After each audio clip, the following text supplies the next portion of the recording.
Mwaramutse neza nshuti bakundwa, mwaramutse neza abo dukundana kuri Kaireme TV mbahaye ikaze. Mumeze neza, nizere ko mwaguwe neza, ni weekend. Uyu munsi rero reka mbabwire mu by'ukuri igihe ni iki kugira ngo tujye tubwizanya ukuri. Hari ukuntu umwana w'umukobwa bitangira nyine wowe ubona ari ibintu bisanzwe. Sinzi niba ndi bubleminga abakobwa, sinzi niba ndi bushyira ikosa ku bahungu, ariko mu by'ukuri nta mukobwa ujya unywa inzoga atazinywesheje n'abagabo. Umusore baruzura, umusore anywa inzoga akumva ko ikintu cya mbere cyamushimisha ari ukubona arisangira n'umukobwa bakundana. Inzoga tumaze igihe tuyivugaho cyane, ifite ibibi byinshi. Inzoga igera no ku rwego ibuza umuntu kubyara. Inzoga igera ku rwego bashobora kugutera anesthesi nk'igufati. Anesthesi ni ukuvuga ikinya cya gihe bagiye kukubaga cyangwa se cya gihe ugiye kubyara uri nk'umugore, cyangwa se ku mugabo nyine nk'igihe bagiye kumubaga hari uburwayi runaka afite. Ntabwo byashoboka ko bashobora kukubaga ikinya nuvuga ngo kitagufasha. Ubwo icyo gihe urababara, uribwe, ubakome, ujye witera hejuru kubera kubabara, ukome abakubaga, mabisturi bayagukatisha naho batateganyaga gukata. Urumva harimo risk. Iyo ni indi risk nababwira. Ariko umuntu ushaka ubuzima yagakwiye kubitekerezaho. Tekereza kugira ngo wishyiremo ikintu ariko kitazatuma ubaho. Inzoga zishobora gutuma umuntu atabyara. Inzoga zishobora gutuma umuntu agira ikibazo cya stroke. Inzoga zishobora gutera umuntu umutima. Inzoga zishobora gutera umuntu n'ubundi burwayi butandukanye umuntu ashobora kuba yagira bitewe n'inzoga. Uyu munsi rero ikibabaje, abana b'abakobwa b'abanyarwandakazi bamaze kwijandika mu nzoga cyane ku buryo bimaze kumera nk'aho ari normal, ari bisanzwe kuba umuntu yanywa inzoga ari umukobwa. Yewe nakuze mbona abantu abakobwa batanywa inzoga, ariko urumva ni ku gihe cyanjye. Yenda ndashaje cyane ku rwego ibihe byevuriwe, ariko twanarije neza. Ese nutageze ntagereranya, turebe noneho ni ese izo ngaruka zose ziterwa n'inzoga zaba ari nziza ku mukobwa w'ubu ngubu ku buryo we ari iminize cyangwa se afite ubudahangarwa bushobora guhangana n'izo nzoga. Donc buri wese abyibazeho. Yewe byanteye gutekereza cyane, byatumye ntekereza ndibaza ngo abakobwa kuri ubu munywesha inzoga, muzi neza ko bazavamo abagore banyu, muzi neza ko bazavamo ba nyina w'umuntu muri ejo hazaza. Nuvuga ngo umwana w'umukobwa aramara kubyiruka agatangira kunywa inzoga. Inzoga zikagera no ku rwego ziba arizo zimujera, ziba arizo zimukoresha we atakibashije kuzijera. Nzi umwana w'umukobwa kugeza uyu munsi, papa waba muri Amerika amwoherereza buri kwezi amafaranga yo kurya, yo kubaho, amatike n'ibindi n'ibindi. Ariko yarangiza agafata ya mafaranga agakora uko ashoboye kose, agahita yasangira n'umukope we, umuhungu bakundana, agahita amutwara mu kabari bakanywa nk'iminsi 3, bakanywa bagasinda, bakanywa bakasinda. Ya mafaranga yose yamuhaye ya transport, ayo kurya yose akaba arashize mu minsi 3. Agatangira agakreya ibibazo, agatangira ati computer yanjye yapfuye.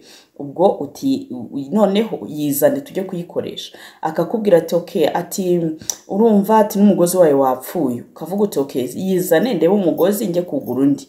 Noneho ntiyongere kukubwira ibya computer, agahimba iyindi situation kubera ko abona ko ibya computer wahita umufata nayikuzanira. Wayimutumye ariko ntari wikuzanira. Nayikuzanira urahita ubivumbura ko hari ikintu nyine muri make warumaritse ko ibyo yakubwiye byari ibinyoma.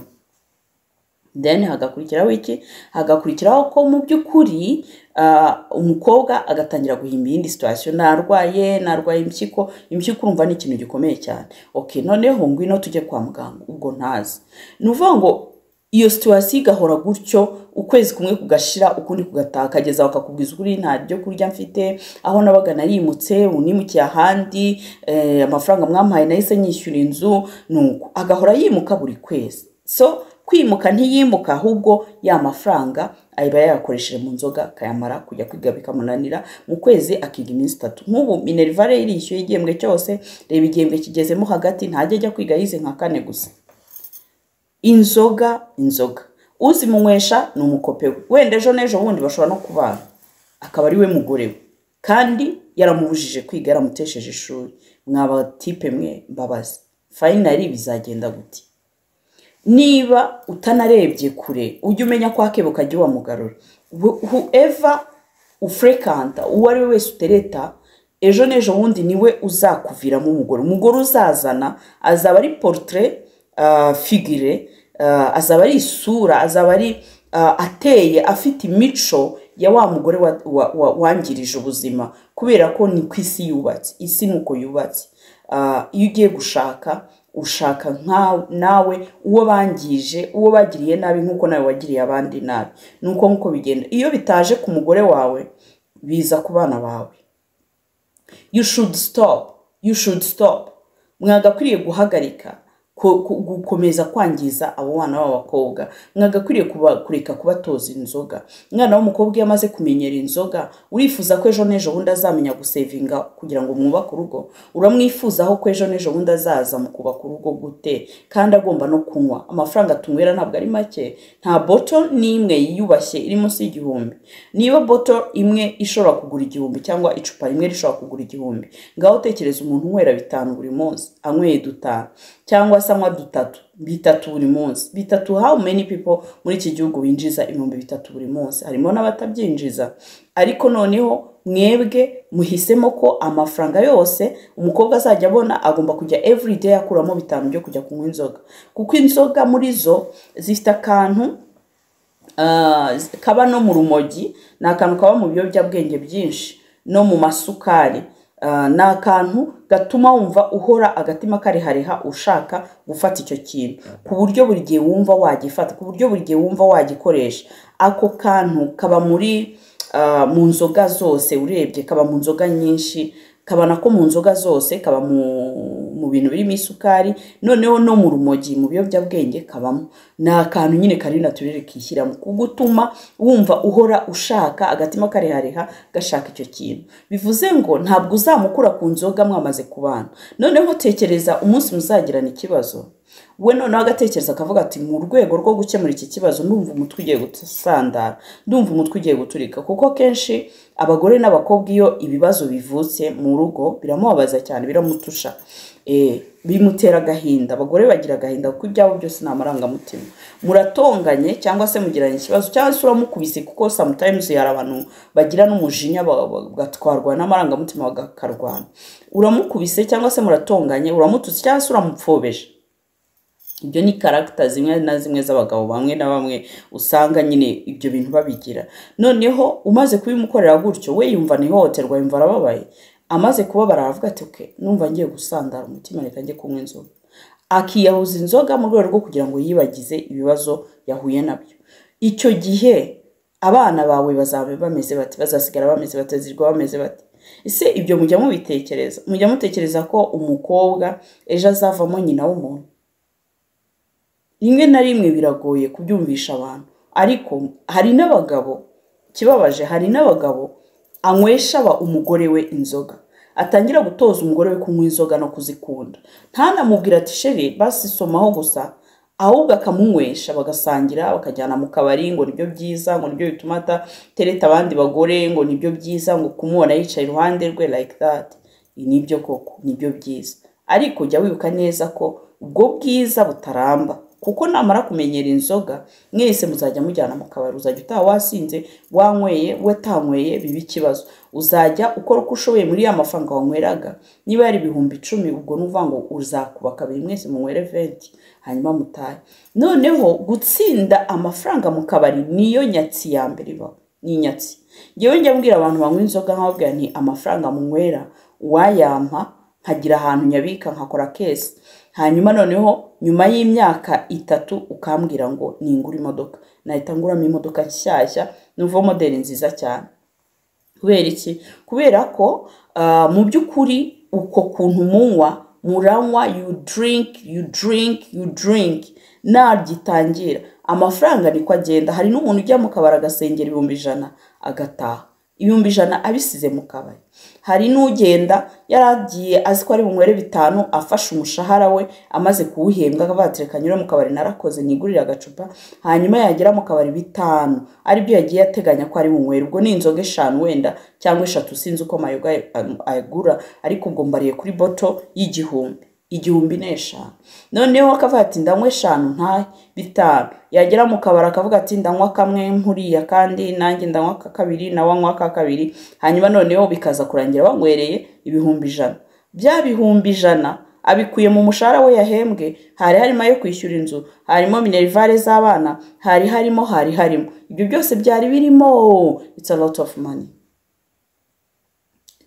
money. Ngewe rero nakubwira ngo icyaba cyiza nuko wagakwiriye gutekereza kabiri mbere yo kunywa inzoga, kuko inzoga nta cyiza cyazo. Ntago mbibabwira nk'umurokore, ndabibabwira nk'umuntu. Ngewe ndi umukatolike nta kimbuza kunywa inzoga, ariko niba ndeba inzoga nkabona nimbi kubera iki se ngomba kuzinywa? Tureke ibyo byose. Nzi umugabo wafashe umugore amushyiriza amazi y'ubugari yasinze, arangije ayamumena mu rubavu. Nzi umugabo wasinze atongana n'umugore afata imisatsi inwere ashikuza ku mutwe. Nzi umugabo wakubise majagu, umugore yari yanyweye arasinda, afata majagu ayikubita umutwe w'umugore hano, arangije ubwonko butabuza hanze, umugore arapfa, asigura uruhinja rw'amezi 3.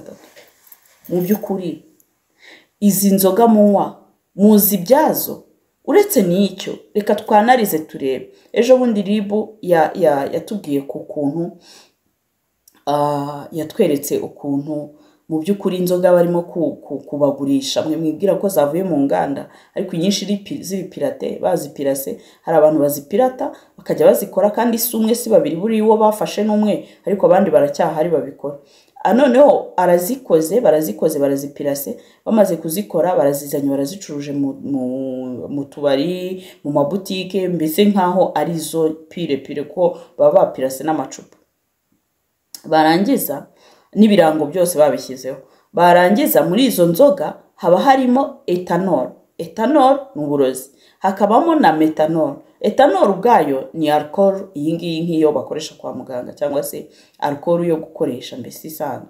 Noneho bafashe ethanol bayishyize mu nzoga, kandi mu by'ukuri inzoga icyo yari ikeneye ntabwo ari alcohol nk'iyi ngiyi abantu bakoresha kwa muganga cyangwa ahandi. Icyo yari ikeneye iyo nzoga ni ugukoresha amafuru cyangwa ikindi kintu uri bukoremo inzoga, ukagitara, cyamara gushya noneho ukacenga ugakuramo inzoga nk'uko bakora urwagwa.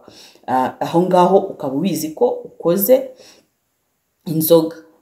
Icyo gihe rero bivuze neza ko ubukoze inzoga iri naturel idashobora kwica cyane ubuzima bw'umuntu. Hari ibyo itakwangiza cyane, ariko noneho ufata ethanol. Ethanol nta n'ubwoko bwa acide, hanyuma uyinywe bunguri. Ethanol iriya yo kwa muganga uragotomeye no mu nda ngo ba, aho yagiye inyura hose irakonkomoye, inyama igenda ibabura gake gake, ugenda ubabara utabizi, ukazagera ku rwego developa kanseri y'aho ngaho mu nzira iyo mu nda utabirubizi. Cyane kimwe bagashyiramo methanol. Methanol y'ubwayo yagenewe gukoreshwa ubwayo methanol yagenewe gukoreshwa nko kusovegarda imirambo. Tuvuge niba hari inzoka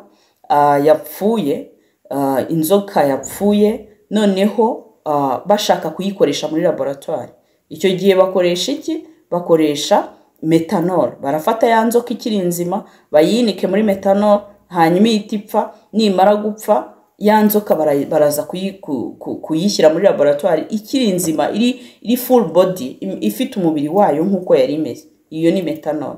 Methanol ushobora kuyitera umurwayi. Methanol ushobora kuyitera umuntu, ni ukuvuga ngo umupfu cyangwa se umurambo, hanyuma none wa muntu ntabore, ntihatangire faze yo kubora, kubera ko niyo bakoramo imiti yo gutuma batera umuntu kugira ngo atabora. Umuntu wapfuye mbese kugira ngo atabora, hacyagiye bashobora kuba bazamara iminsi myinshi bataramushyingura. None wowe urafata iyo methanol yo gutuma imirambo igagara ikaguma imeze uko yari imeze, wowe ugashaka kuyinywa no kuyishyira mu buzima bwawe. Metanol mu Rwanda irabujijwe, ishobora kwifashishwa kwa muganga, ntabwo yemewe mu baturage. Ikindi metanol ni uburozi, uramutse uyinyweye ni uburozi. None rero metanol iri muri kimwe, iri kumwe na ethanol, byose babifasha barabikusanya babishyira mu icupa baraguhereza ngo nywa ni inzoga. Bashyiramo amaflavor, ibintu biri butume biryoha, ibintu biri butume bihumura, hanyuma noneho binashobora kuyiha kala nziza. Wowe urangije uranywa uti ni inzoga, nabonye inzoga. Muntu wanjye, umwijima wawe numara guturika, kushobora kunywa metanol nyinshi cyangwa se nkeya, ugahita uhuma, amaso agahita avamo, uvuga ngo mu by'ukuri amaso akagumamo ariko ugahuma ntuzongere kureba. Ushobora kunywa metanol umwijima ugahita uturika direct. Inzoga izo arizo zose, zaba iziri metanol zaba izirimo metanol, zishobora guturitsa umwijima mu minota mike cyane. Wowe ushobora kuyinywa gake gake, ariko umwijima ukagenda unanirwa, ukunanirwa niko mu minota 2 ushobora no kugira gute, nako niko mu minsi mikeya, mu mezi make, mu myaka mike ushobora no gutangira kunyenya amazi ukagera ku rwego rwa cirrhose. Umwijima wageze kuri cirrhose biragoye kuwuvura, ni ukuvuga ngo wa mwijima uzana amazi twita urushwima ukabura pfuye. Ushobora kuba muri make wari unyweye inzoga, hanyuma noneho ukagira ikibazo cyo kuba muri wowe amaraso adasirikira neza, bikarangira n'ubundi ugize ikibazo cya stroke. Ibyo byose ndeka ngarukira aha, ariko nabwiraga abasore n'abagabo, murekeraho kunywesha abagore inzoga, murekeraho gukundisha abagore inzoga. Uribwira ko urimo uramugirira neza, ariko urimo uramuhemukira. Ejo n'ejo bundi bizakugaruka kandi n'Imana izabikubaza. Ndabakunda cyane, Imana ibaho umugisha. Nizere ko tubashije kubyungurana ibitekerezo, nanababwira ko kandi inzoga zishobora kuguteranya n'Imana mu yandi magambo, kuko n'inzoga zituma abantu benshi banabyara abana batateganyije.